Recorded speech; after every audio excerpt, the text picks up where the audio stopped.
उनको ऐसा लग रहा है वो किसी शमशान घाट में है। व्यक्ति चलते हुए दिख रहे हैं पर उनको लग रहा है सब मरे हुए हैं, किसी में जान ही नहीं है। अब वो घर पहुंचते हैं, घर पहुंच के आवाज लगाते हैं, नंद बाबा, ओ नंदराय जी। एक आवाज आती है, कौन? मैं कृष्ण, मैं उद्धव हूं, कृष्ण का मित्र, संदेश लेकर आया हूं। तो एक व्यक्ति बाहर आता है, दुबला पतला शरीर, आंखें अंदर तक धसी हुई, कांपती हुई आवाज, झुर्रियां पड़ गई है। वो कहे, कहो मैं नंदराय हूं। भगवान ने सबका हुलिया बताया था कि कौन कैसा दिखता है। नंद बाबा उस हुलिये से बिल्कुल मेल ही नहीं खा रहे। वो प्रणाम करते हैं, बाबा माफ करना, मैंने आपको पहचाना नहीं, आप बहुत बदल गए हैं। वो कहते, आओ अंदर आओ। बैठाते हैं। वो कहते, थके हुए लग रहे हो, भूख लगी होगी, मैं भोजन लेकर आता हूं। लेकर आता हूं, उनके खुद के घर में कुछ नहीं। तो उनके जाने के बाद उद्धव जी रसोई घर देख रहे हैं कि अपने घर से खाना क्यों नहीं लेकर आ रहे।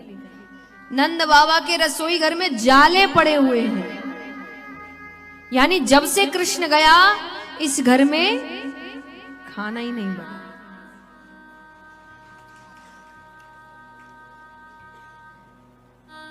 भोजन कराते हैं। भोजन के बाद नंद बाबा बात करने ही वाले हैं कि कमरे से यशोदा मैया आती है। अरे किससे बात कर रहे हो?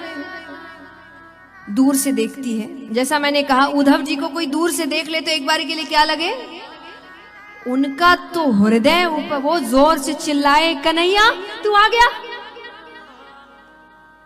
नंद बाबा का कन्हैया नहीं है, मित्र है, संदेश लेकर आया है। यशोदा मैया कहे, कन्हैया जब छोटा था, जब वो रोता था, मैं सब काम छोड़कर उसको गोद में लेती थी। वो रोए ना, मैं उसको रोते हुए नहीं देख सकती थी। मैंने किसी काम को महत्व नहीं दिया उसके आगे। आज उसकी मां कब से रो रही है, उसके पास समय नहीं है, एक मित्र को भेजा है। उद्धव जी कहते, मैया अब कन्हैया को खुदगर्ज मत समझना, वो आप सबको बहुत याद करता है। मैं जब यहां आ रहा था, जब भगवान पहली बार मथुरा आए थे, तो देवकी माता ने यशोदा मैया से बातचीत करी थी कि क्योंकि नया नया है ना, उनको पता नहीं है, तो उन्होंने कहा कैसे, क्या खाता है, कैसा स्वभाव है, क्या करूं उसके लिए, किस चीजों का ध्यान रखूं। अब इन्होंने वापसी में जवाब भेजा है। तो उन्होंने कहा कि देवकी माता ने कहा कि जाकर कहना, यशोदा धन्य है तेरे लालन पालन को, पर तूने कहा था तेरा बेटा बहुत चंचल है, घर में पैर नहीं रखता, दिन भर बाहर घूमता रहता है। यहां वो घर से बाहर पैर नहीं रखता। चंचलता तो दूर, मैंने ठीक से कृष्ण को मुस्कुराते हुए नहीं देखा कि ये खुलकर हंसता कैसे है।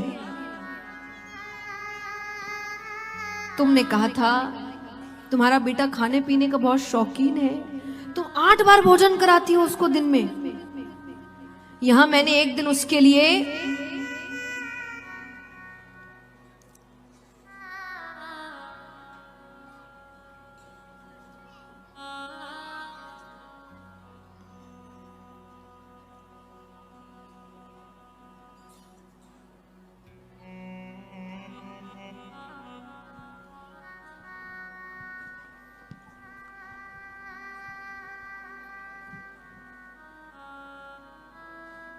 वो कहे कि तुम 8 बार भोजन कराती हो उसको। यहां मैंने एक दिन उसके लिए गौरस से बनी एक मिठाई बनाई। जो कन्हैया थाली को हाथ जोड़कर बैठता था, उस दिन थाली छोड़कर चला गया। जाकर कमरे में उद्धव जी से कह रहे हैं भगवान के, उद्धव देवकी माता से कहना कि मेरे लिए गौरस से बनी कोई चीज ना बनाए। मुझे मेरी यशोदा मैया की याद आती है, मुझे मेरे ब्रज की याद आती है। वो बनाती थी मेरे लिए।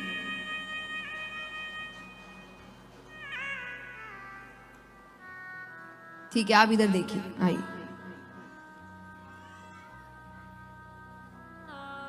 और विचार करिए कि वो है जो सुन नहीं पा रहे हैं। हम सौभाग्यशाली कि यहां बैठे हैं, तो हमारी जिम्मेदारी बनती है कि हम उसका ध्यान रखें। कितना कथा सुनने की इच्छा है लोगों के अंदर, और हम सामने बैठे हैं, इस प्रांगण में बैठे हैं, तो हमारी जिम्मेदारी ज्यादा बनती है शांति भी बना के रखने की और मर्यादा में भी रहने की।